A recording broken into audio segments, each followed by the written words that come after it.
사탄을 통해서 우리가 방할 수 있는 능력을 가질 것인가, 그것이 이제 하기 위해서 요한계시록은 꼭 반드시 필요하다는 거예요.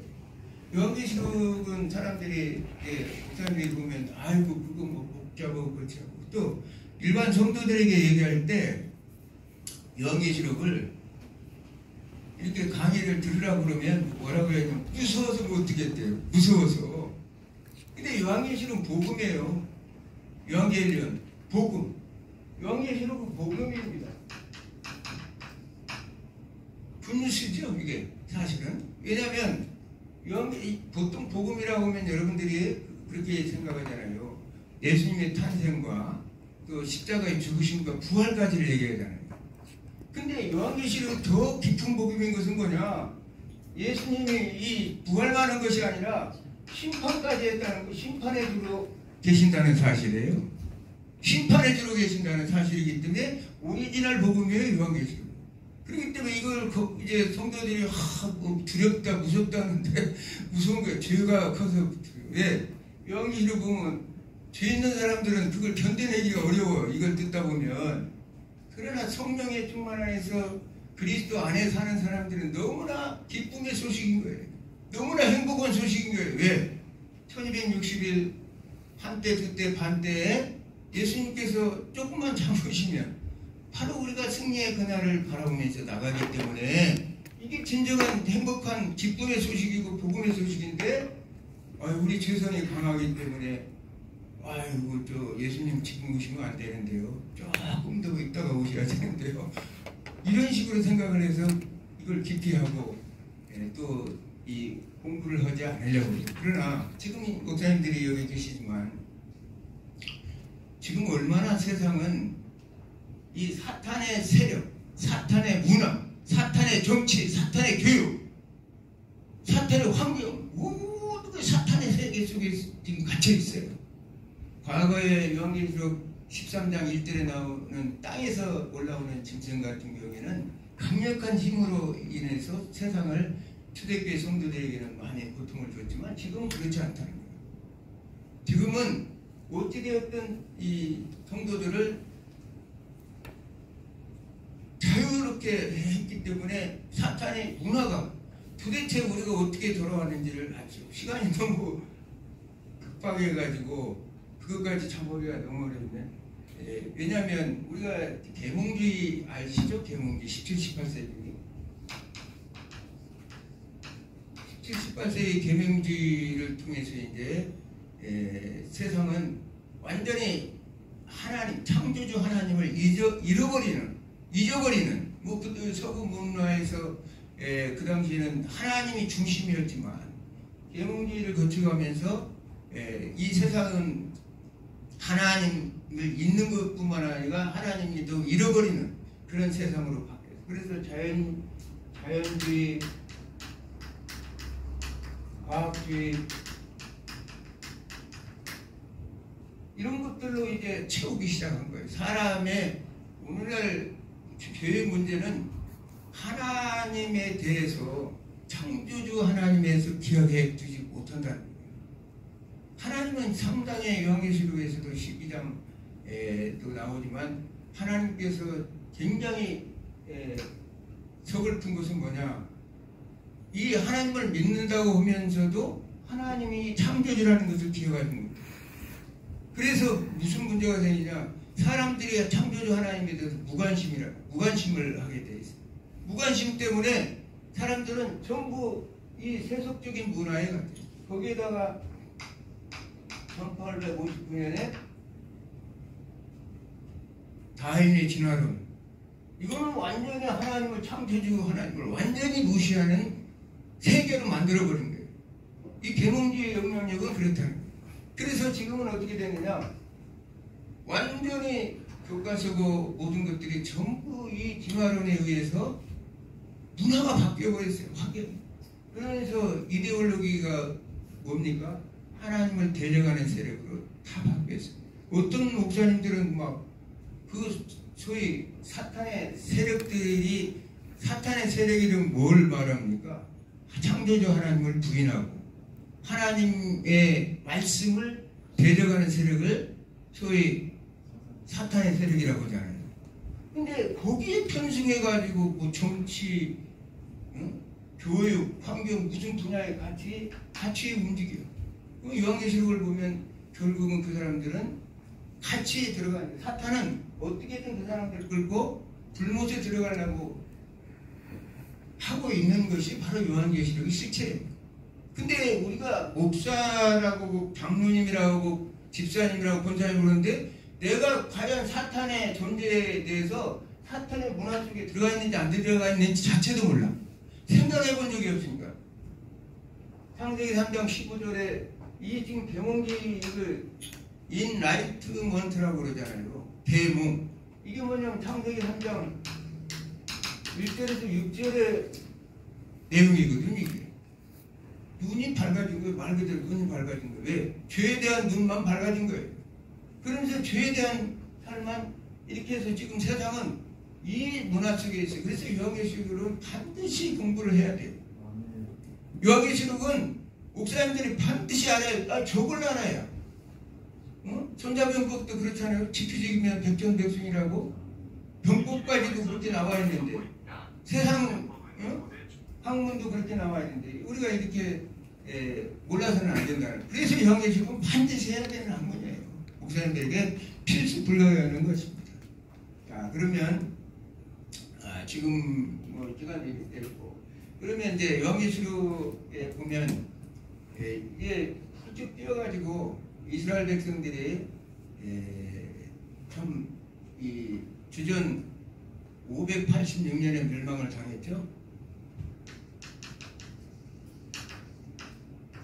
주전 586년에 멸망을 해서 결국은 이제 하나님께서 약속된 이 나라를 위해서 자, 이 지금 여기에서 하나님께서 이 파괴된 이 질서가 파괴된 우주를 회복할 수 있는 길은 우리 인간은 힘으로는 안 돼요. 그렇죠?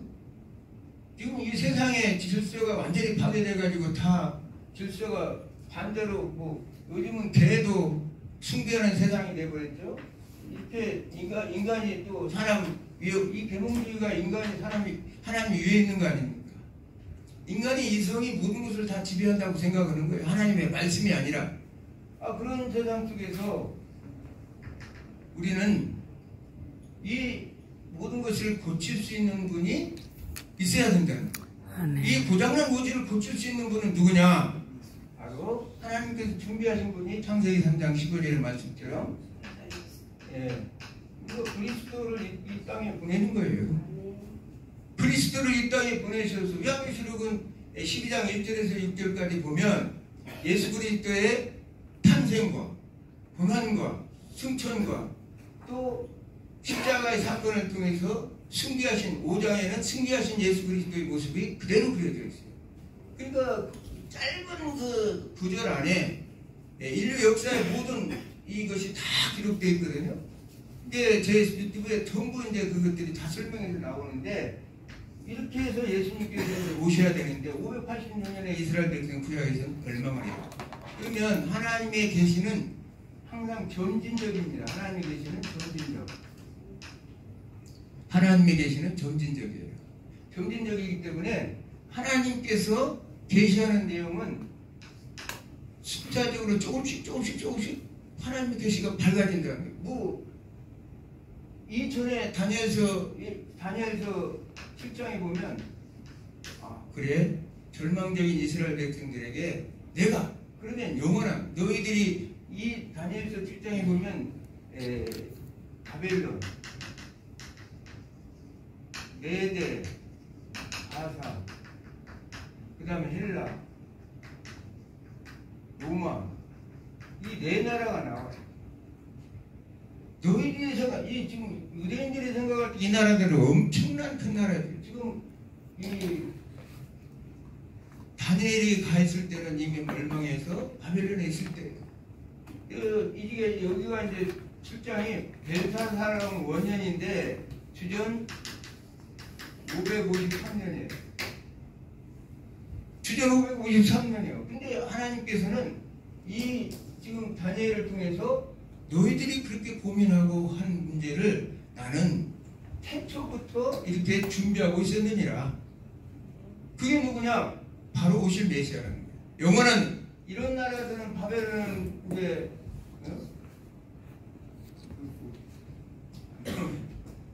538년에 멸망됐죠. 네? 메데 바사는 331년에 멸망돼요. 그러면 이건 주전 146년에 멸망돼요. 주전 146년에. 그거는 어떻게 해요? 주 476년. 이거 있잖아. 뭐 이렇게 쓰죠. 주 476년에 멸망. 그러니까 이런 나라는 다 멸망할 건데 하나님께서 하시는 말씀은 인자 같은 이를 보내서 영원한 나라, 앞으로는 영원히 멸망하지 않을 나라를 보낼 것이다. 언제? 벌써 예수님의 탄생 500년 전에. 그러면서 이제 8장에 보면 그때는 이제 다리오 왕 때예요. 이게 이미 바벨을 멸망했어요. 539년 주전 멸망을 했어요. 539년 멸망을 하고 그 다음에 이 다니엘서 10장에 보면 고레스 왕 때 고레스 3년이라고 그래요. 3년이면 535년이거든요.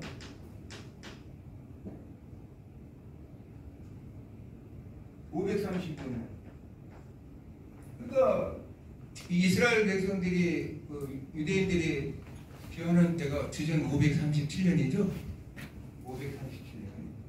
537년에 교환을 했어요. 이때 이제 다니엘은 80이 넘은 나이에도 하나님 이상 중에 뭐냐. 그리고 이거 보니까 계속적으로 하나님이 나타나셔서 말씀하시는 게 앞으로 있을 왕이 오시는데 그 왕은 바로 너희들이 생각하는 그런 왕이에요. 다윗 언약을 사무엘하 7장 13절에서 16절에 다윗 언약을 이제 하게 되죠. 다윗 언약을 통해서 약속된 약속. 이스라엘 백성들은 우리는 다윗 언약이 다 깨져서 아무것도 이제는 남지 않고 이제는 끝났구나 생각하는데 하나님은 그 약속에 변개치 않고 항상 그 언약은 반드시 이루신다는 사실이에요. 그게 성경의 약속이에요. 그래서 그 약속대로 내가 반드시 너희를 이제는 지금까지는 세상 나라 왕들이 이렇게 너희들을 무너뜨리겠지만 이 보내실 메시아의 왕국은 영원한 나라일 것이다. 그래서 이걸 계시의 점진성을 했죠. 점진적으로 계시가 밝아지면서 왔다는 거예요. 그래서 때가 참에 예수 그리스도께서 오셨죠. 예수 그리스도 오셔서 결국은 예수 그리스도 오셔서 십자가에 못 박혀 죽으심으로 인해서 예수님의 그 참 죽으심은 우리가 역설적이죠. 사실은 여기서는 어린 양으로 나오잖아요. 어린 양. 아니 용은 뭐 어마어마한 걸로 나오죠. 이제 사도 요한의 언어 유희라고 봐야 돼요. 왜냐하면 아니 예수님을 그리려면 만왕의 왕 되시고 만군을 움직이시는 분이 와서 그냥 초토에 해버리면 간단히 초토화시킬 수 있는 능력을 가진 분을 어린 양으로 표현하고 있다. 그래서 용은 막 이 붉은 말하자면 큰 용이 붉은 빛을 띄었다고 그래요. 그 붉은 빛을 띄었다는 얘기는 그 당시에 사고로 말하면 뭐냐, 성도들의 피를 얼마나 마셨으면 붉은 용이라고 했겠어요. 그렇게 해서 요한은 언어 유희를 하고 있는 거예요. 우리들에게 자 요한계시록을 상징이라고 하죠. 요한계시록 상징, 묵시문학이라고 합니다. 묵시문학, 묵시문학이란 상징이라고 그러는데 이 상징을 그림 언어로 표현한 거예요. 그 당시에는 아무래도 문명자들도 많고 그리고 이 책을 인쇄하는 인쇄술도 발달하지 않았을 거예요. 그러면 사람들에게 각인시킬 수 있는 가장 좋은 방법은 그들이 잘 알고 있는 묵시문학, 그걸 그림 언어로 표현해가지고 사람들에게 그것을 알려줬다는 거예요. 그래서 그 사람들이 그 당시에 사람들은 주전 2세기부터 1세기, 주 1세기까지를 묵시문학 기간인데 요한계시록을 얘기할 때 지금 무슨 얘기하는가 다 알아들어. 우리만 못 알아듣는 거지. 그렇잖아요. 우리는 무슨 용이 뭐 날아다니고, 용이라는 것은 중국에서는 아주 신성시하고 있잖아요. 이게 이 상징적인 동물이죠. 근데 성경은 역설적이기도 용이 승리하는 것이 아니라 어린 양이 승리하는데 그 승리의 비결은 뭐냐? 어린 양이 죽으심을 통해서 승리했다는 사실이에요. 그래 우리가 나도 이거 모으면서 내가 전도했던 분들이 하는 얘기가 예수 믿어서 뭐 풍교에 안수집사까지 됐다고 큰소리 치고 뭐 자랑하려고 그러는데 늘 들어보면 게 아니 목사님 언제 이게 정말 이 고난이 좀 끝날까요? 언제? 근데 실질적으로는 그렇잖아요. 왜냐하면 예수님께서 어린 양으로도 죽으셔서 승리했는데 우리는 예수 그리스도를 따라가는 사람들이고 사탄은 우리가 예수를 믿자마자 우리가 이때부터 발생했던 사탄이 한 번도 사탄도 졸지도 않고 잠도 안 자. 우리가 욥기서를 보더라도 너무 잘 아는 내용이잖아요. 1장에 괜히 하나님한테 참소해가지고 욥을 재산과 자녀들까지 다 없애버린 다음에 2장 딱 열면 이제 이 오전회의가 다 눈에 딱 들어오죠. 오전회의 딱 들으면서 한다는 얘기가 이거 정말 내가 두루두루 돌아다녔다. 하나님만 일곱 눈을 가진 성령님만 세상 이름을 들어보시는 게 아니라 사탄 녀석도 두루두루 돌아다니면서 우리의 모든 것을 보고 있다는 거예요. 근데 우리만 못 느껴요.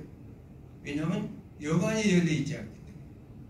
왜 우리가 못 느끼냐? 우리 눈에는 다 보여. 이것도 사탄 저것도 사탄 다 보이는데 왜 안 보이느냐? 영안이 안 열려있기 때문에. 말씀의 깊이가 성령께서 열어줘서 이 요한계시록을 통해서 이게 사탄의 정체구나 이것을 깨달아야 되는데 그걸 못 보니까 그냥 무당담해. 그러니까 사탄도 이건 건들 것도 없어. 왜냐면 어차피 내 졸개이기 때문에. 교회를 다녀도 내 졸개일 수 있다는 사실이에요. 근데 믿음 안에서 살려고 하면 사탄이 가만히 있겠어요? 욥을 그렇게 해서 처참하게 만들었던 사탄인데 물론 욥은 이제 지금은 예수 그리스도 십자가의 승리로 인해서 사탄의 권세는 무너졌죠. 그러지만 그렇다는 거예요. 그렇기 때문에 우리는 항상 이 모든 것들을 염두에 두고 살아야 된다는 사실. 그래서 예수님께서 오셨고 십자가의 대속을 통해서 이미 사탄의 권세를 무너졌다는 것이 이제 요한계시록에서는 계속적으로 이제 나오고 있어요. 요한계시록 5장, 특별히 12장, 이제 13장 이렇게 보면 사탄과의 전쟁이 계속 나오는데 그때마다 뭐라고 했냐? 어린 양을 따르는 자들이 승리하고 어린 양이 승리했다고 해요. 어린 양이 우리는 예수만 믿으면 다 모시고 그냥 그날로 만사형통이구나. 워낙 부흥자들이 뻥을 많이 쳐서 그래. 옛날 우리가 했을 때 부흥자들이 어려서부터 들어보면 막 뻥을 많이 쳐서 교회에 나오면 만사형통인 것처럼 말하네. 물론 하나님의 말씀 안에서 만사형통은 맞지. 그렇지만 실질적으로 사탄은 내 새끼였는데 그걸 빼앗겼는데 가만히 있겠어요. 사탄이 짐승도 지 새끼 뺏기면. 왜냐면 사탄은 이미 이 모든 예수님한테도 자기가 예수님의 그 40일 금식할 때도 사탄이 와서 예수님은 뭘 천하만국을 다 보여주면서 내가 이거 내게 왜냐면 언제 창세기 3장에서 범죄할 때 이미 인간을 자기 밑에 둬버렸어요. 그래서 천하만국이 자기 것인데 인간이 왜 그러냐면 인간이 범죄함으로 자연 만물에 오염됐다는 거 아시죠? 이 질서를 뭐냐면 사탄이 자기 왕국을 입에 만들었다는 거예요. 그래서 예수님만도 이놈이 사탄 녀석이 예수님한테도 다 보여주고 너 나한테 경배하면 내게 원래 어떻게 창세기 이 범죄할 때 물려받았던 이 모든 왕국을 너에게 주겠다. 정말 기가 막힌 일이죠. 왜냐하면 예수님은 뭐예요? 창조주예요. 우리가 창조주는 그냥 성부 하나님만 생각하는데 그렇지 않아요. 왜냐하면 삼위일체 하나님이에요. 아멘. 성령과 성부하는 창세기 보면 성부와 성자와 성령 하나님이 같이 이 우주 만물을 창조하셨어요. 시간이 없어서 뭐 이렇게 다 얘기할 수 없지만 그런 하나님한테 사탄 녀석이 그렇게 꼬셔. 예수님한테 호통만 당하고 결국은 사탄에 물러가고 이 천사들이 수종드는 그런 일을 통해서 예수님이 승리하신 걸 봅니다. 그만큼 사탄은 하나님의 백성들을 어떻게든 물고 들이지려고 한다는 거예요. 자, 그러면 요한계시록 30분 내에 이제 1장부터 22장까지 들어갑니다. 여기까지 시간이 워낙 없기 때문에 자, 기억될까요? 예. 자, 이제 대화 정리를 해드릴게요. 뭐 한번 이제 그림을 또 그려놓으시면 제가 옛날 세법도 강의한 적이 있거든요. 세법. 그래서 이제 세법 강의하면 참 많은 사람들이 그림이 그려진다고 그러더라고요. 한번 이렇게 들어보시고 그림을 그리시고 나중에 할 때 참고하시기 바랍니다.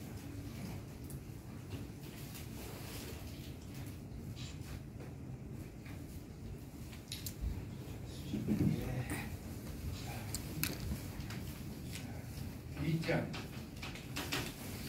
이렇게 쓰는 분들이 적은가 보다. 하나도 있어요.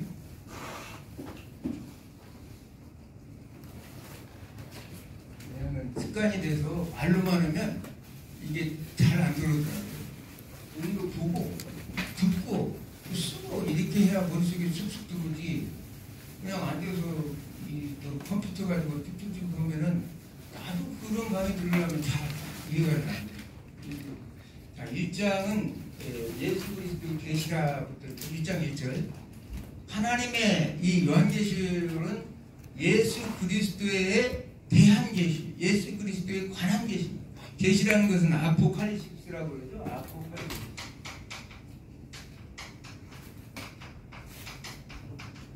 아포칼립시스.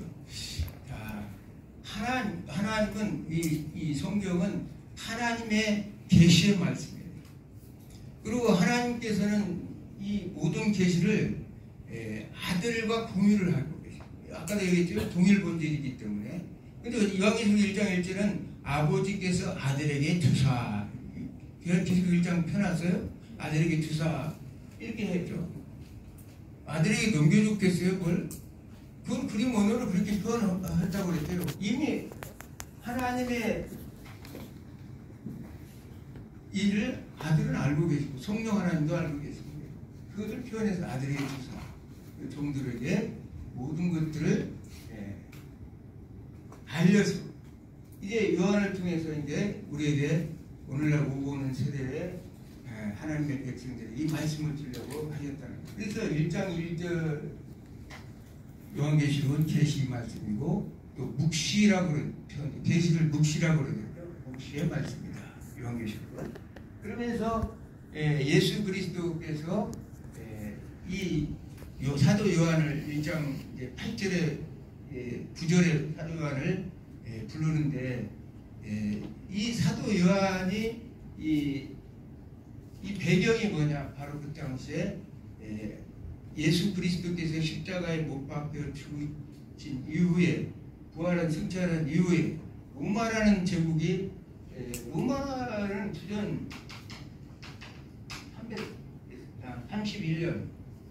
31년에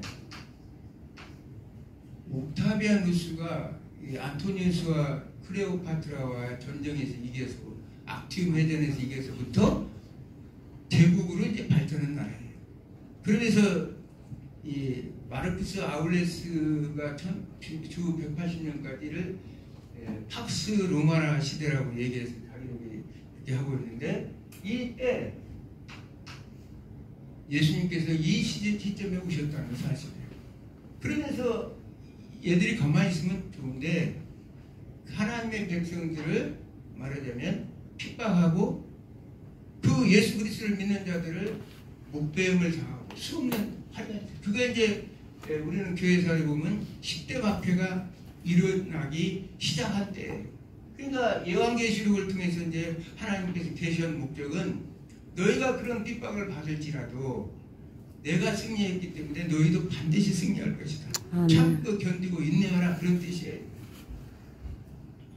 이게 그래서 이제 사도 요한은 그 무슨 사명을 가졌냐? 증인의 사명을 가졌어요.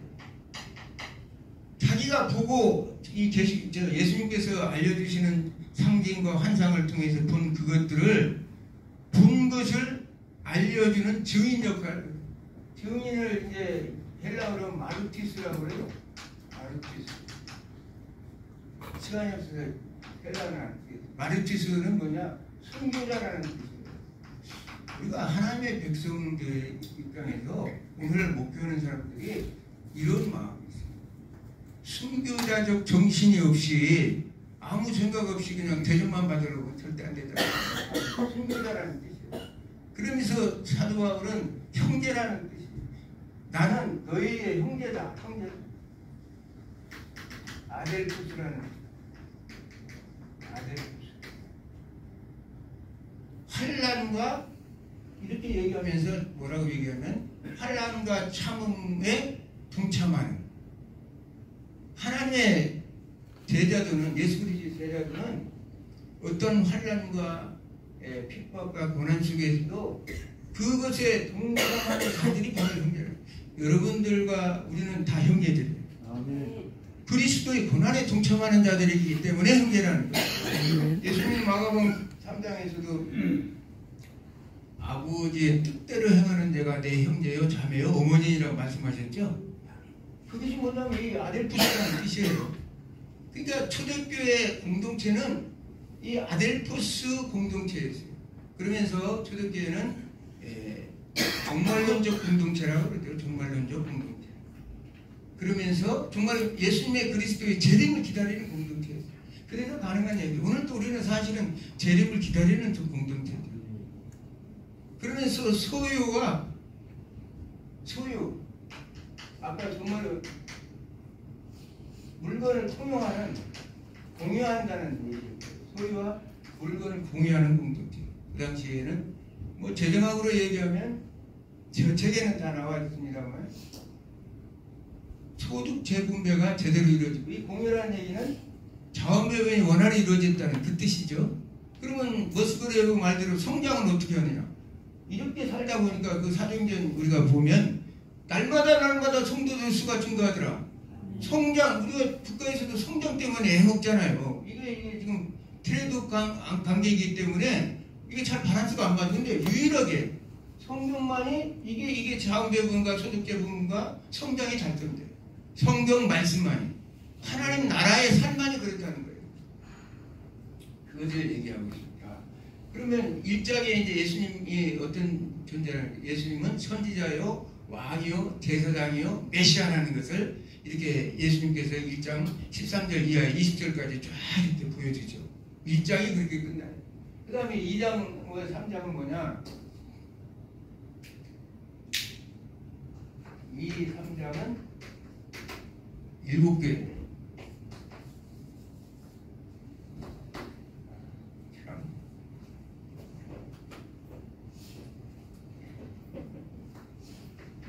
이게 좀 비싼가 보네. 이게 좀 비싼가 봐요. 이게 좀 비싼가. 2, 3장은 7개. 여러분 목사님들이 잘 이제 이것은 때문에 설명을 안 할 시간이 없습니다. 단지 우리가 여기서도 서문학 교회나 도아디라 교회 같은 경우는 칭찬받는 교회로 4대 교회나 라우디게아 교회 같은 경우는 오늘 현대 교회하고 똑같다고 생각하면 돼요. 어느 목사님이 그걸 광고에 올렸는데 큰 교회 목사님은 대형 교회. 우리 교회는 행정과 조직과 모든 게 다 갖춰져 있다.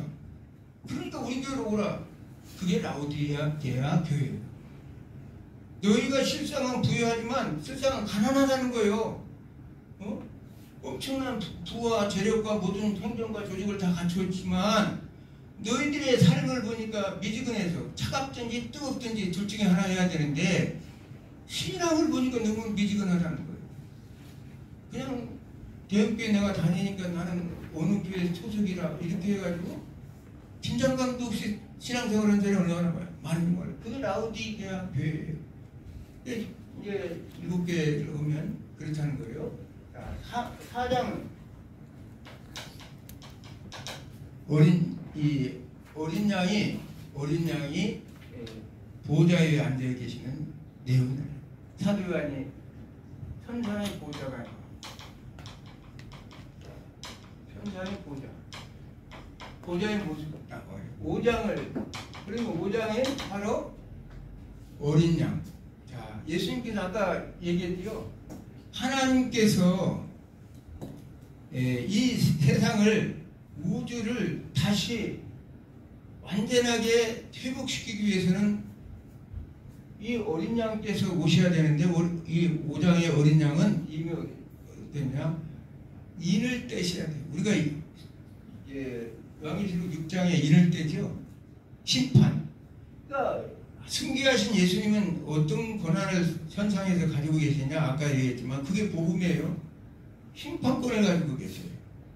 그리고 예수 믿지 않는 사람들은 심판이지만 예수 믿는 사람들에게는 구원이죠. 구원의 능력을 예수님께서 5장에서 유다 지파의 사자 또 다윗의 뿌리인 어린 양이 이기셨으므로 이렇게 나옵니다. 5장 5절에. 그러면서 이제 어린 양께서 승리하셔서 사탄이 거기에서 패배하는 모습을 보여요. 그러면서 사탄은 어떻게 그 어린 양인 예수 그리스도를 따르는 자들을 핍박하기 위해서 이제 이미 사탄은 하나님 예수 그리스도께서 십자가의 구속으로 인해서 승리를 하셔서 승천해 버렸기 때문에 예수님께서 여러분들이 생각 사탄이 명계시록 보면 다른 성경에 누가 떨어졌다 이런 얘기가 나는데 어떻게 떨어졌느냐? 뭐 하늘에서 공중으로 뚝 떨어져 그건 아니죠. 우리가 상상력을 갖기 위해서 왜냐하면 예수 그리스도에서 그 아까 이 욥기에서 사탄은 하나님의 어전에 참석했잖아요. 근데 그 이제는 패배했기 때문에 참석하지 못하고 계시록 12장에 보면 이 밑으로 땅으로 떨어지는 모습이 나오는데 그 얘기는 뭐냐? 하나님 나라의 그 하늘의 영역에 예수 그리스도가 바로 주인공이 되었다는 거예요. 주인이 되었다는 거예요. 그러니까 사탄은 당연히 자기가 영역이 없기 때문에 땅으로 떨어질 수밖에 없죠. 사탄이 세상의 왕이라고 하는 것은 이 말을 하는 거예요. 그래서 5장에서 이렇게 하고 6장에서는 6장부터 이제 뭐가 이제 인을 때 인심판이 나옵니다. 6장부터 이제 8장 5절까지 인심판이 나와요. 인심판. 그러면 7장은 뭐냐? 14만 4천에 7장은 14만 4천. 14만 4천이 이 천상에서 어린 양과 모든 하늘의 천사들이 같이 하나님을 찬양, 어린 양을 찬양하는 찬양의 노래가 나와요. 그러면서 8장에 보면 8장 5절까지가 인심판이라고 그랬죠. 심판 얘기는 하지 않겠습니다. 왜냐하면 개별적으로 시간이 좀 8장은 뭐냐? 8장 5절에 보면 우리가 잘 아는 대접을 하늘로 올라가는 그걸 뭐라고 그래요? 금대접을 받아서 올라가는 그게 8장 1절부터 5절까지 나오는데 그것이 뭐냐면 우리가 6장 10절에 우리가 항상 얘기했던 게 5장 8절에도 그게 나옵니다. 5장 8절에 성도들의 기도가 하늘로 올라가는 것이 나오고 8장 1절에서 5절에는 그 성도가 번개와 우레와 음성과 지진으로 내려오는 거예요. 그러니까 이 6장 10절에서 이 천상에 있던 백성들이 먼저 죽은 이 대주제요 하면서 우리의 이 억울한 것을 언제 신원해 주시겠습니까? 한 내용이 어디 와서 그냥 8장 1절에서 5절에 그것이 이루어진다. 그래서 우리가 요한계시록에서 정확히 잘 알아야 될 것은 하나님께서 하시는 그 우리의 기도는, 우리가 하나님께 드리는 기도는 세상을 바꾼다는 사실. 아멘.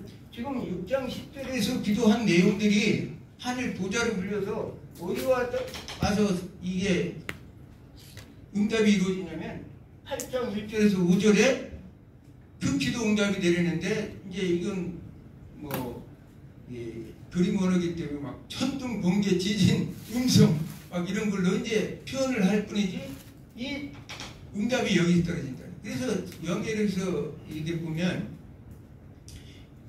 우리가 싸움은 다니엘서 보면 12장 1절과 1절을 보면 미가엘 천사들이 같이 하나님 백성들과 같이 싸우는 싸움이에요.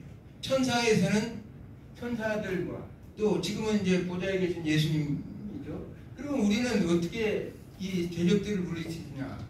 그 강력한 용과 같은 존재들을 어떻게 물리치냐? 우리는 결국은 뭐냐? 기도를 통해서 물리친다. 아멘. 우리가 사탄을 이길 방법은 없어요. 용이잖아요. 엄청난 세력이잖아요.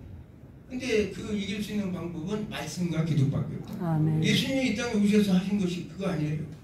사탄을, 아니 자기는 창조주이시면서도 신성을 쓰시지 않고 예수님께서 참 하나님이라는, 하나님이요 참 사람이라는 거, 인자라는 것을 증명한 거 뭐냐면, 예수님께서는 이 40일 광야 시험에서도 그대로 그것을 사람으로서, 인자로서 그걸 견뎌내. 근데 견뎌서 이기는 방법이 뭐냐? 말씀과 기도였다는 사실이에요. 아멘. 물론 성령 하나님께서 반드시 도와주신 거죠. 예수님도 성령이 도우셔야 돼요.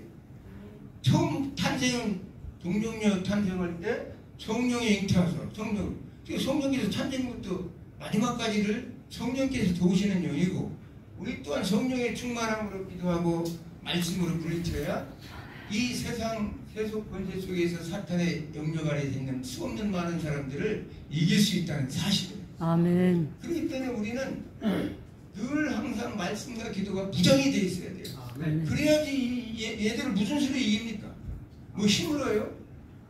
로마, 그 엄청난 로마도 하나님께서는 인간의 예수 그리스도의 희생과 또 우리 인간들의 그 목배임을 당하면서도 변치 않는 믿음, 그 초대교회 성도들을 보면 그 이긴 자들, 여기 7장 14절에 보면 이 사람들은 어떤 사람들이냐? 예수 그리스도 피로 환난을 이긴 자들, 그러니까 예수 그리스도 피로 이겨서 흰옷을 입은 자들. 좀 역설적이죠. 어떻게 피를 썼는데 흰옷을 입었을까? 이거 뭐 상징 언어니까. 그래서 피로 씻었다는 이 사람들이 14만 4천이에요. 14만 4천이라는 것은 12 곱하기 12 곱하기 1000이죠.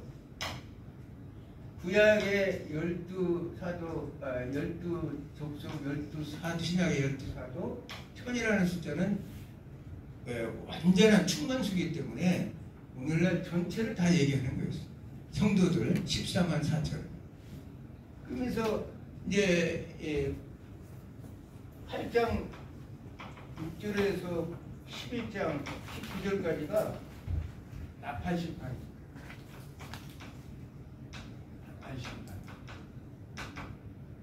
그러면 여기 중간에 뭐냐? 10장을 보면 10장에 이게 이제 9장 같은 경우는 이제 심판이 계속 쏟아져 내리는 거예요. 그러니까 우리가 마태복음 24장에 나와 있는 종말의 때 모습이 이럴 것이라 한 것하고 똑같아요. 심판 시리즈를 보면. 그러니까 이제 그거는 이제 뭐고? 자, 10장에 보면 뭡니까? 하나님의 말씀을 두루마기를 먹으라고 그러죠. 10장에 말씀의 두루마기를 먹어라.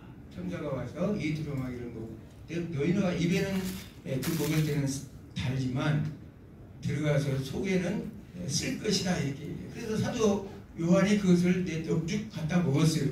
아니게 아니라 입에는 달고 수행처럼 달고 배에 들어가니까 쓰더라는 얘기예요. 그러면서 마지막으로 하신 말씀이 네가 지금 말씀을 먹었기 때문에 앞으로 이제는 이 말씀을 증거하고 전해야 될 것이다. 이렇게 이제 말씀을 해요. 우리가 하나님의 말씀을 먹을 때는 정말 달고 우매하죠. 그러나 그 말씀대로 살기가 힘들다는 거예요. 그 말을 얘기하는 거예요. 그 말씀을 실제. 그래서 우리는 복음의 증인으로 살아야 되는데 11장에 두 증인이 나와요. 11장에 두 증인이 나오는데 이 두 증인이 결국은 오늘날 우리와 똑같아요. 하나님의 말씀을 먹고 살아가는 우리가 똑같아요. 근데 이 두 증인이 엘리야 같은 막 하늘에 정말 비도 내리고 또 모세처럼 막 피도 말하자면 강에 모세가 이 애굽에 재앙을 할 때 그렇게 할 그런 능력도 다 행사를 하는데 열심히 잘했다는 거예요. 그런데 11장 17절에 보니까 무적응에서 7절에 보니까 무적응에서 11장 7절에 짐승이 올라와. 갇혔던 짐승이 올라와. 그래서 결국은 누가 이 두 증인을 싸워서 죽여버려요. 죽여서 3년 반 이제 죽여서 길거리에 장사하는 유대인들에게는 당연하게 장사를 치르는 것이 당연한데 길바닥에 버렸다는 거예요. 그러니까 정말 이 사람들은 지금 오늘날 우리 시대로 보면 교회가 핍박받고 어려울 때 세상 사람들 얼마나 박수칩니까? 좋아서 너무나 좋아서 자기들끼리 11장에 보면 선물까지 교환해요. 선물까지 교환하면서 자기들이 박수를 치고 신이 났어. 그런데 하나님께서 사흘 반 만에 그 시체 위에 생기가 들어와서 하나님께 올라오라고 하니까 그냥 하늘로 올라가고, 이걸 보면서 우리가 느낄 수 있는 것은 참 역설적이죠. 아니 그렇게 번세리고 마귀 사탄도 이기고 막 수없는 많은 권능을 행사했는데 그때만 해도 예수로만 올라가라 하면 막 다 올라가고 있는데 또 얘 마귀한테 또 졌어. 죽기까지 해. 근데 여기서 하나님께서 우리에게 가르치고자 하는 것은 너희들이 비록 마귀한테 당하고 힘들고 어려워서 여러 가지 힘들고 어려울 때 너희들이 곤란을 당할지라도 하나님의 생기를 넣어서, 생기라는 것은 우리가 에스겔 37장에 마른 뼈들에게 들어갔던 생기예요. 그 생기를 루하우죠, 루하우. 그게 이제 성령 하나님 아닙니까? 그 생기를 집어넣자 살아나서 다시 예수님처럼 하늘로 올라갔다는 사실. 그러니까 세상 사람들이 박수치고 여러 가지 하다 너무 놀래서, 그 11장에 보면 너무 놀래서 두려움 속에 있다가 오히려 하나님 앞에 영광을 돌렸다, 이런 말이 나와요. 그러니까 요한계시록에서 말씀하는 성도들은 정말 핍박도 받고 힘들어요. 우리 삶이 그래요. 예수 안에서 목사님들 이 목표의식들, 예수 안에서 기름지고 부유하고 풍성하게 산다면 사탄이 나를 좋아하는가 보다 생각하시면 돼요. 그렇게 위로를 받으시면 돼요. 예? 왜냐하면 절대 가만 놔주질 않으니까. 우리가 로마 가톨릭이 그렇잖아요. 로마 가톨릭이 결국은 그냥 사탄이 놔줬어. 예수 이름으로 자기들이 신열시대라고 해서 그때는 하나님이 최고라고 그랬지. 그러나 실질적으로 사탄이 눈으로 볼 때는 이거는 자기의 하수인 노릇을 하고 있거든. 로마 가톨릭. 그래서 종교개혁이 일어나고요. 하나님의 때가 참에 종교개혁을 통해서 하나님께서 다시 말씀으로 돌려보내는 거예요. 원식교회라고 그래요. 제가 그걸 사실은 설명을 해야 되는데 시간이. 원식교회, 아까 얘기했던 그 초대교회가 476년까지라고 그랬잖아요. 근데 이 313년까지를 주전 AD 313년까지를 저는 원식교회라고 봅니다. 313년 이 기독교 공인 이후에는 제도교회라고 그래요. 제도교회라고 그러죠. 그래서 근데 여기 이때부터는 사실은 교회는 타락의 길을 걸어요. 순교자 교회에서 국가에서 지원해주는 교회가 되어버렸으니까. 그렇잖아요? 막그만 뭐 세금도 면해주고 병역도 면해주고 막 또 교회도 막 지어지고, 그러니까 갑자기 모든 이방 종교까지 교회로 막 들어왔어. 혼합 종교가 되어버렸어. 순수한 아까 복음만을 위해서 일했던 교회, 그걸 원식교회라고 저는 이제 뭐 교회사에서는 얘기 안 해요. 제가 공부를 해보니까 이게 때가 진짜 순수한 원식교회였구나. 왜냐하면 그때는 소유를 주장하지 않아요. 다시 물건을 통용하고, 그러면서 재임을 기다리는 공동체고, 그러면서 카리스마적 공동체라고요. 초대교회를 카리스마적, 그 원식교회를 카리스마적 공동체라는 것은 하나님의 은사를 받은, 은혜를 받은 자들의 공동체라는 거예요. 아멘. 그게 카리스마라는 뜻이 하나님의 은혜라는 뜻이거든요. 카리스라는 헬라는 은혜라는 뜻이고. 근데 그 공동체니까 정상적인 원식교회 모습이었어요. 근데 공인 이후에 뭐 굉장히 사람들은 교회가 막 이렇게 번성했다고 하지만 실질적으로 보면 사탄의 하수인 노릇밖에 안 했어요. 로마 카톨릭 1000년 동안은 사탄의 하수인 노릇밖에 안 했어요. 기가 막힌 일이죠. 20분까지죠? 수업이? 예. 예. 뭐 충분하겠네요. 20분. 예, 이어가죠. 너무 짧으시 하에 드릴 말씀은 많고. 17장, 18장은 지금 이제 13장, 12장이 12장이죠. 12장은 말 그대로 1절에서 6절까지는 예수님의 탄생부터 승천까지를 한꺼번에 다 합니다. 그러면서 7절부터 12절은 천상의 전쟁을, 천상의 전쟁. 이거 정말 중요한 건데 이걸 한 시간을 사실 해야 돼요. 천상의 전쟁인데 이것은 미가엘과 천사들과 많은 이 천상에 있는 사탄과 사탄의 졸개들과의 전쟁을 얘기합니다. 그러면 이걸 이제 표현하면 예수님께서 이걸 이제 같이 이렇게 묶어서 봐야 되는데 이걸 설명해서 이걸 이제 사도 요한이 왜냐하면 언제 예수님께서 그 사탄을 패배시켰다는 것인가 그것을 알 수 있는 것이 여기 기록해놨습니다. 성경에서는 안 나오죠. 여기 기록했는데 이때 어린 양의 피로, 아멘. 어린 양의 피로 하나님의 말씀을 증거하는 자들의 증거로 이기게 되었다 이렇게 말씀하고 있거든요. 그리고 천상에서는 하나님께서 그 선군 천사와 사탄의 저 졸개들의 전쟁할 때 지상에서는 예수님이 그때 뭘 했느냐? 엘리엘리나마 사박. 그 어마어마한 고난의 고통을 짊어지면서 예수님께서 그 고통을 받을 때 그러면서 다 요한복음 19장 30절 알죠? 다 이뤘다. 다 이뤘다. 이거 꼭 해줘야 돼요. 텔레오라는 단어예요. 히브리어 텔레오. 헬라어 텔레오. 텔레오는 끝내다, 성취하다, 완성하다 이런 뜻입니다. 그러니까 예수님께서 아까 지금 하나님께서 여기서 창세기 3장 15절에 약속했던 언약을 예수님께서 여기 오셔서 다 이뤘더라고요. 아멘. 구약은 예언이고 신약은 성취예요. 아멘. 예수님께서 구약에 하나님께서 메시아에 대한 예언을 하셔서 그 예언을 성취한 것이 신약이에요. 근데 요한복음 19장 이게 이제 다 이룬 거예요. 아멘. 텔레오라는 단어에 다 들어있는 거예요. 그때 완전히 이긴 것이 이제 요한계시록 12장에 이제 나타나고 있어요. 그래서 사탄은 이제 여기서 땅으로 떨어지는 내용이 바로 여기에 나와요. 그러면 13장은 13장 1절에는 바다에서 나온 짐승이 나와요. 1절에. 이제 이걸 다 일일이 설명할 수가 없으니까 세속 권세라고 보면 돼요. 힘 있는 로마 황제라고 생각하시면 됩니다. 13장 1절에 그 당시에 권력자들. 11절에는 뭐냐면 땅에서 올라온 짐승이 나와요. 근데 성경은 참 요한은 참 재밌는 사람이에요. 이 짐승 같은 놈 이렇게 우리가 보통 얘기하는데 전부 악당들은 다 짐승으로 표현해놨어요. 요한계시록에 보면 이것은 땅에서 올라온 짐승인데 이거는 거짓 선지자죠.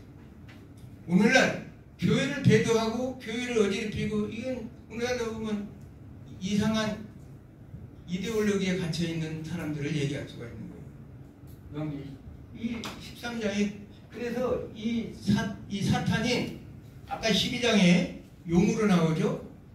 그 다음에 13장에 바다에서 올라온 짐승과 땅에서 올라온 짐승이 삼두 체제를 만들어가지고 마치 삼위일체 하나님을 흉내내고 있다. 이해가 가죠? 삼위일체 하나님을 흉내내도 자기도 마치 하나님 자체가 예수님처럼 이제 그 구절들이 뭐 아주 쫙 나오는데 나중에 이제 유튜브 혹시 보시면 다 설명되니까 한번 보시면 돼요. 이렇게 하고 있다는 거예요. 그러면서 이제 결국은 이들은 17장 18절에 가면 17장 18절에는 거대한 큰 음녀 거대한 성 바벨론 17장 18장 큰 음녀 거대한 성 바벨론이 이 한 시간에 무너지는 내용이에요. 여기서 얼마나 17장의 13절에 보면 이 사람들이 오늘날 똑같으면 사람의 영혼까지 팔아요.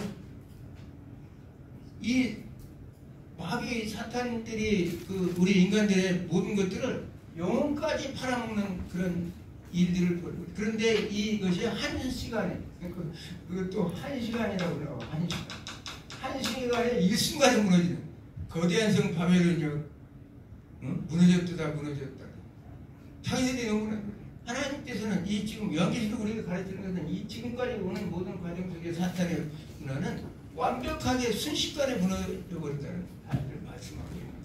그러면 19장 1절에서 10절까지 보면 어린 양 혼인잔치가 나와요. 어린 양 혼인잔치. 자, 그 다음에 20절 보면 20절 보니까 아까 두 짐승이 있었죠? 두 짐승, 땅에서 올라간 짐승, 또 거짓 선지자, 이게 불못에 들어가는. 그동안 그렇게 이것들 때문에 괴롭힘을 당했어. 로마 지금 상태예요. 로마는 물론 476년에 로마 제국이 멸망하고 1453년에 동로마 제국이 멸망당했잖아요. 그것이 지금 여기에 나타나는 거죠. 여기서 그냥 20절에 불못이 들어가. 그 다음에 20장에 가서 잘하는 천년왕국 있죠? 천년왕국이에요. 천년 통치예요. 천년 통치. 저는요, 여러분들 이제 이걸 천년왕국 보면 너무 시간이 많이 걸리죠? 그래서 저는 천년 기간이라는 것은 예수님의 초림부터 재림 기간을 천년이라고 저는 생각합니다. 천년. 그래서 왜냐하면 천이라는 숫자는 아까도 얘기했지만 10 곱하기 10 곱하기 10이에요. 이건 충만수죠. 10이라는 건 충만, 3이라는 것은 하늘의 수고 4는 땅의 수예요. 그러면 3 곱하기 4는 12. 그러니까 하늘과 땅. 그러면 10은 충만수, 7은 완전수. 명계속에서. 그래서 성경에서 말하는 수, 천은 예수님의 초림부터 재림까지 기간. 우리가 이제 예를 하나만 딱 들면 창세기 26장에 이삭이 100배의 축복을 받는 걸 봅니다. 그랄 땅 아비멜렉에 가서 애굽에 가지 말라고 하나님의 약속대로 그렇게 있었더니 하나님 그 다음에 100배의 축복을 줬다. 근데 실질적으로 남들은 벼 이삭 하나 줬는데 알맹이 100기가 열렸을까요? 예? 그건 아니겠죠.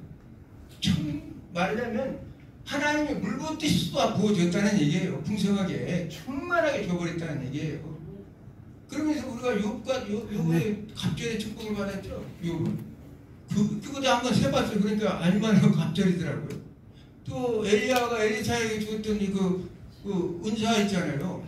그것도 갑절이더라고요. 보니까 숫자를 한번 호기심에 세봤더니 그런 것들이 진짜 갑절의 축복이지. 성경에서 말하는 건 갑절의 축복이고 이 천이라는 것, 또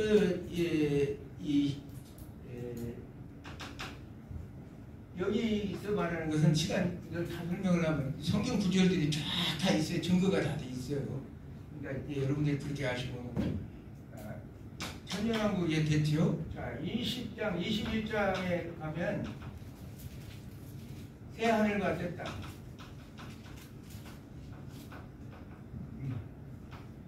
그러면서 이제 새 예루살렘 이렇게 나와요. 새 하늘과 새 땅, 새 예루살렘. 그러면서 여기 20장에 천년왕국만 나오는 게 아니라 20장 10절을 보면요. 20장 10절을 보면 그렇게 우리가 했던 마귀가 불못에 들어가는 것이 20장 10절입니다. 뭐 이건 완전히 정말 그동안 우리가 얼마나 고대하던 사건입니까? 그럴 때마다 사람들은 이 책을 읽을 때마다 박수 얼마나 치고, 아까는 두 증인이 죽었다고 막 저들이 막 선물까지 교환해서 박수 쳤는데, 그 당시 이걸 읽던 19장 20절 읽고 20장 10절 읽을 때 얼마나 성도들이 기뻐서 박수를 쳤겠어요. 그리고 이대로 사실은 그 당시에 사람들 입장에서 보면 로마는 이미 멸망을 해버렸어요. 그렇죠? 로마는 완전히 지구촌에 사라졌지만 아까 다니엘서 얘기했던 영원한 나라, 하나님 나라는 지금까지 영원하게 존재하고 있는 거 아닙니까? 성경이 그래서 이걸 읽는 독자들로 하여금 박수가 안 쳐줄 수가 없어요. 우리끼리 회식이라 하다가 안 할 수가 없어요. 그렇게 하셨다는 거예요. 22장 1절에서 5절에 보면 하나님께서 엄청난 정말 이 새하늘 새 땅에 들어간 사람들의 삶, 거기는 뭐냐? 생명수로 우리가 이 창세기에 나오는 에덴 동산과 같죠. 12나무마다 그 생명나무 열매들이 맺어서 그것을 먹고 그 사람들이 새하늘 새 땅의 사람들이 정말 영원히 살 수 있는 그런 나라를 이렇게 보여주고 있는 것이죠. 그러면서 22장 5절, 22장 6절부터 21절까지는 마지막 이 말씀으로서 이 내가 곧 올 것이다. 12절에 보면 내가 곧 올 것이다. 내가 온 후에는 반드시 그 행위대로 너희들에게 상급을 줄 것이다. 물론 우리는 상급받기 위해서 뭐 이렇게 하는 건 아니에요. 그렇죠, 목사님? 상급받기 하는 건 아닌데 내가 반드시 기억했다고 너희들에게 상급을 주겠다는 거예요. 그러면서 19절에는 뭐라고 하냐면 이 말씀을 변질돼가지고 사탄이 하는 짓이죠.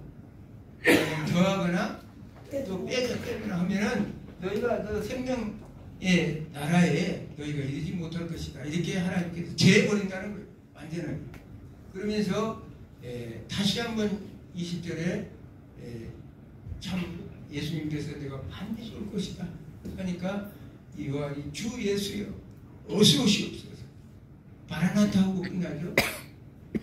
하나님의 은혜가 내게 있을지어다 하면서 이제 이렇게 끝나요. 그러면 이제 한 몇 분 동안에 이거 한 번만 정리해주고 끝내겠습니다. 이게 저 목사님 칠판 한 번만 해주세요. 한 지금 시간 한 5분 더 써도 되죠? 5분. 어디쯤 되겠습니까? 이쪽만 하나. 왜냐면 도대체 궁금하잖아요. 우리는 어떻게 될 것인가. 그거네 이렇게 도표를 하나 그려드려야지. 그래야 그게 이렇구나. 인생 거기 있네. 이거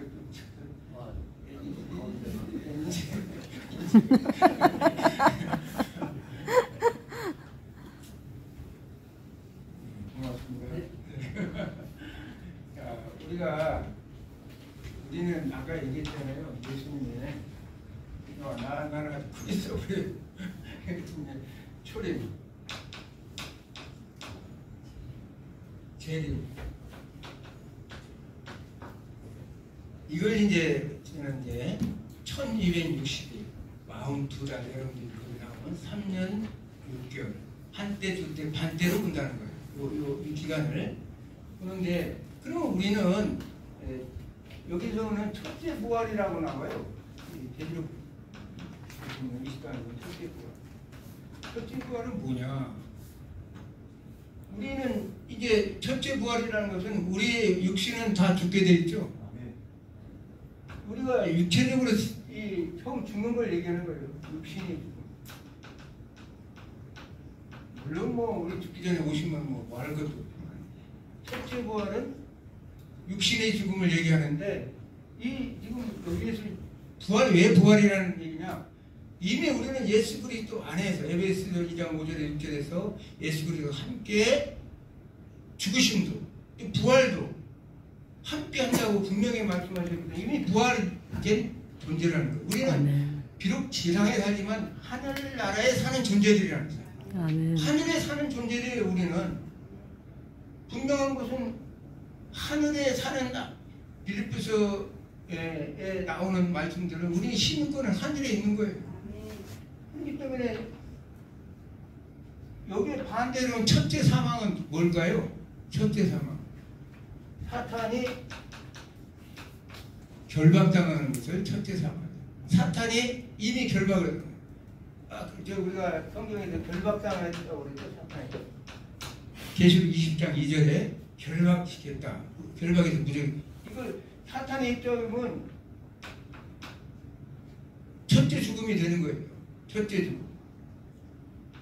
우리는 첫째 부활이고, 이게 부활에서 어디가 있냐? 천국에. 예수님 말씀대로 면 나원해가 있는 거예요. 지금 원죄 가신 분들이 이제 나원해.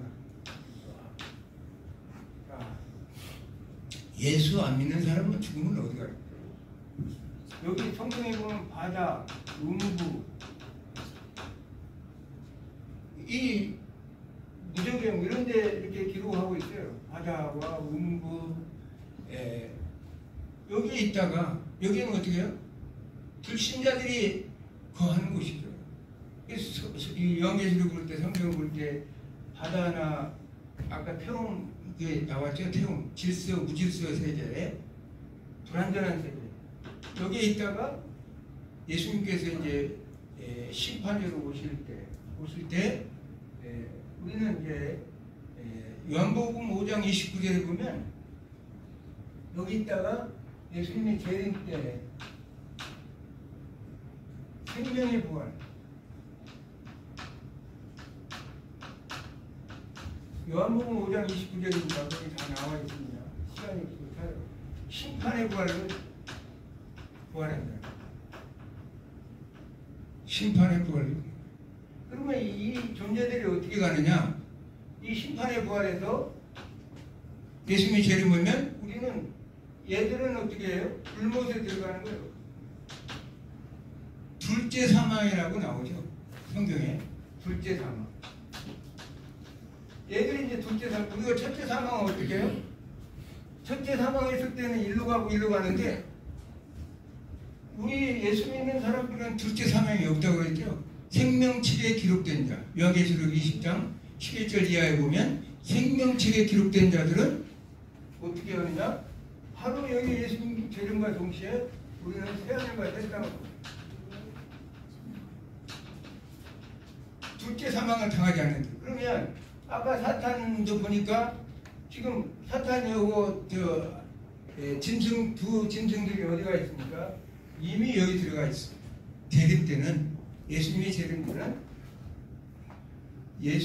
지금 우리가 생각할 때 예수님께서 마귀가 왜 우리를 꼬시고 당하냐면 어차피 얘는 이게 정해진 사실 아니에요. 하나님의 계획 속에 있는 거예요. 이게. 하나님의 계획 속에 있는데 그걸 모르고 그걸 추정해. 세상 문화에 세상 달콤한 유혹에 빠져서 이 용을 숭배하고 있는 거예요. 근데 왜 그러느냐? 용이 나하고 이 불못에 들어간 사람을 한 명이라도 더 데리고 가려고 심심하니까 가서 여럿이 가서 살고 싶어서 그냥 여기까지 끌고 가는 거예요. 그들의 모든 목적지는 불신자들의 목적지는 여기 불못에 들어가는 일밖에 없어요. 오늘날 우리는 새하늘 새 땅에서 아까 계시록 20장 1절에서 5절의 말씀처럼 그리고 또 한 가지 우리가 성 있어요. 새 예루살렘 성 내가 시간이 없어요. 새 예루살렘 성은 우리가 이렇게 생각하시면 돼요. 하나님의 교회라고 생각해요. 그래서 새 예루살렘 성이 144 규빗으로 나와요. 12 곱하기 12죠. 구약의 이스라엘과 신약의 사도들이 해서 12규빗이라는 것은 신구약의 모든 하나님의 백성들이 거쳐갈 곳을 얘기하는데 그게 이제 오늘날로 말한다면 교회라는 거예요. 누구 갑자기 거기에 금으로 막 깔아놨다고 진주로 성마다 12진주 문 하나가 진주 하나로 돼 있다고 그래가지고 막 부흥사들이 뻥을 얼마나 텄습니까?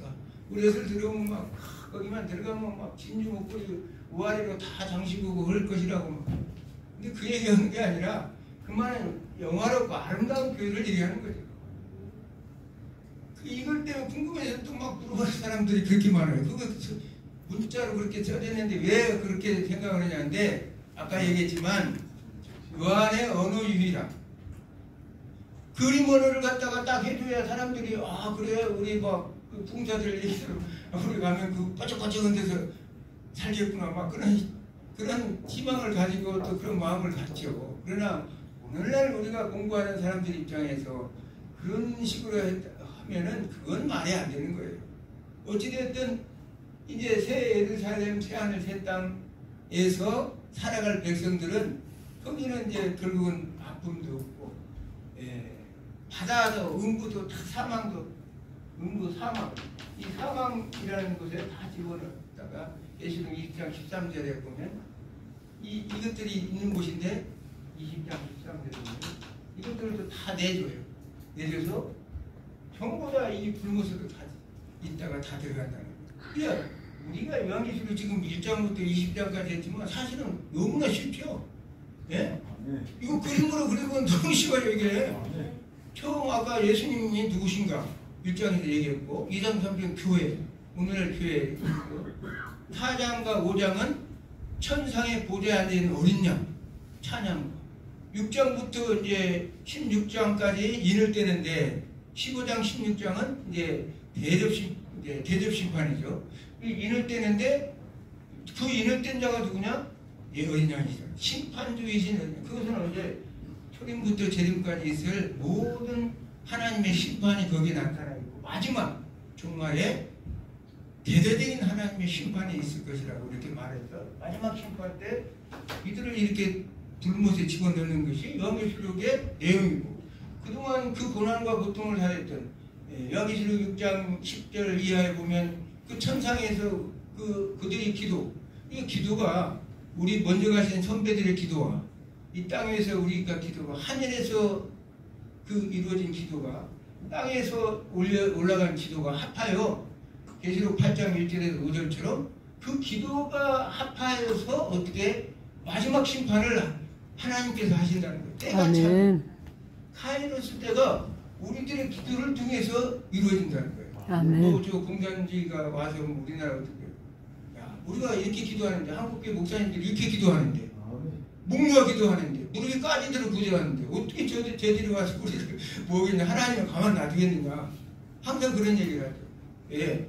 우리들의 기도가 있기 때문에 우리나라는 스택이 되는 거예요. 아까 목사님 총장님 얘기했지만 우리들의 기도로 지금 이 나라가 지탱되고 이 세계가 움직여지는 거예요. 사탄의 세력은 어마어마하지만 우리는 조그마한 어린 양과 같은 존재들이지만 하나님은 그 어린 양과 같은 존재들을 기도를 들으시고 결국은 하나님께서 그 때가 참에 심판하셔서 우리의 기도를 시원해 주셔서 결국은 새하늘 새 땅까지 인도한다는 사실 우리가 한 가지 명심할 것은 1260일이라는 것이에요. 1260일은 3년 반밖에 안 되잖아요. 근데 우리가 살 날은 얼마 해야 돼요? 우리가 살 날은 영원하잖아요. 그러니까 그 너희들은 이 1260일 동안 사탄이 마음 놓고 시적고 다녀도 너희들은 잘 참고 인내하라. 계속 예수님께서는 인내하라가 수없이 말씀하시는 게 조금만 참으면 너희들은 영원한 하나님 나라에 영원하게 살 수 있는 길이 이미 보장되어 있다고. 네, 우리가 예수 그리스도를 믿는 상태에서 이미 그리스도와 연합한 부활의 몸이 됐기 때문에 이미 살아서 물론 주님을 만나면 당연하게 정말 부활체로 바뀌겠지만 죽어서도 나본에 있다가 예수님의 호령나팔 소리를 할 때 다시 생명의 부활로 또 믿지 않는다는 심판의 부활로 부활해서 백보자 심판 때 결국은 멸망의 길로 가니까 조금만 참고 견뎌라. 힘들고 어렵고 내 주변의 모든 사람들 우리가 힘으로 싸워 이기려고 생각하면 우리 어떤 분들이 막 정치한다고 막 나서서 힘으로 부딪히려고 하는데 우리의 능력은 어디냐? 말씀과 기도에 있는 거예요. 아멘. 하나님의 백성들의 권세와 능력은 어디냐? 그 말씀과 기도에 있다. 아멘. 그것만 우리가 가지고 있으면요. 오늘 여기 오신 목사님들은 생각해봐요. 남들 이렇게 시원한데 에어컨 뭐 어디 놀러 다니고 뭐 할 텐데. 아니 말씀과 기도로 무장하기 위해서 승리하기 위해서 오셨잖아요. 이런 분들이 있기 때문에 이 하나님 나라는 존재하는 것이고 이 대한민국